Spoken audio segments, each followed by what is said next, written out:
"Ya Rasulullah, mintalah permohonan kepada Allah." Apa jawaban Nabi? "Analaha, analaha, analaha." Aku yang dapat menolong kalian, aku yang akan memberikan syafaat kepada kalian, aku yang akan membebaskan kalian dari siksaan padang mahsyar di hari ini. Saat dia meminta, selesai padang mahsyar, masuk mereka semua ke mizan. Sampai di mizan, Nabi berdiri di depan mizan, melihat rombongan daripada umatnya. Saat beliau dalam keadaan dosa yang begitu besar, Nabi sujud kembali di hadapan Allah.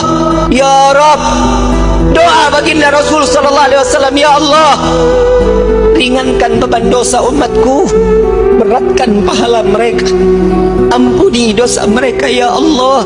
Kita berbuat dosa di atas bumi Allah. Nabi yang terus menerus sampai di mizan pun Nabi sujud kepada Allah agar kita diselamatkan, dibebaskan, agar masuknya kita ke dalam syurganya Allah. Setelah mizan, Nabi SAW berdiri lagi di sirat.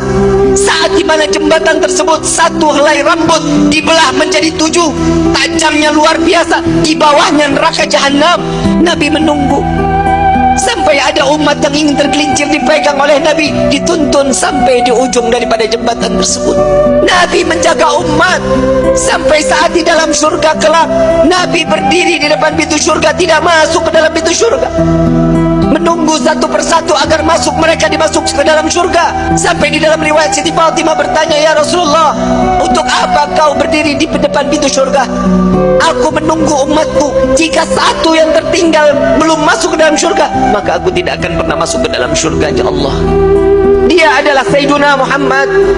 Sampai di dalam satu riwayat lain, Rasulullah izin kepada Allah melihat daripada daftarnya, umat satunya belum masuk ke dalam surganya Allah. Nabi berbincang kepada Allah, "Ya Rabb, izinkan Muhammad untuk memeriksa neraka."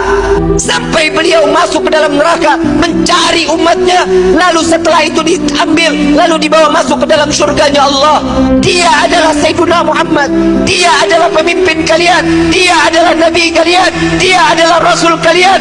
Tidakkah kalian malu tak kala kalian berbuat dosa di hadapan Allah? Sampai kapan hidup kita selalu tutup mata di dalam kemaksiatan kepada Allah? Hei para alim ulama, hei para kiai, hei para habaib, dosa apa yang kalian lakukan sampai terus menerus Indonesia diberikan daripada bala dan bencana? Wahai umat Nabi Muhammad, dosa yang mana yang kalian lakukan sehingga kalian enggan untuk bertaubat kepada Allah? Tubna ilallah, tubna ilallah. Taubatlah kepada Allah, mohon ampunlah kepada Allah.